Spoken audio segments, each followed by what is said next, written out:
تصور راته الهام شي غزل جوړ کړم ستا خو تصور راته الهام شي غزل جوړ کړم ورځ شي داسې تیره او ماښام شي غزل جوړ کړم ستا خو تصور راته الهام شي غزل جوړ کړم ورځ شي داسې تیره او ماښام شي غزل جوړ کړم کله نه چې ما ورسره کړې ناسته پاسته ده کله نه چې ما ورسره کړې ناسته پاسته ده یاد راته پښتو بهیر د مام شي غزل جوړ کړم کله نه چې ما ورسره کړې ناسته پاسته ده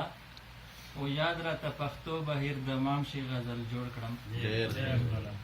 او کله چې یو جام په سر راواړوم خمار شمه کله چې یو جام په سر راواړوم خمار شمه و شیخه چې را ډک راته بل جام شي غزل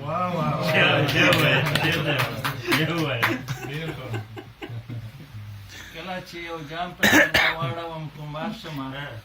و شیخه چې را ډک راته بل جام شي غزل یو خبره رایاده کړم غني خان نویجا باچا خان چې کوم دی هغې وایي چې هغې ورته وایي چې دغه مه کوه که نه اوس کله دا کار بخښنه غواړم نو هغې وایي چې یاره دا نظمونه چې کوم دي دا په شوملو نه کېږي دا یعنې چې هسې چا ویلي خو بهرحال نو مطلب دا دی چې شیخ هم وایي چې یاره جام نه ډک شوی نو غزل نه جوړېږي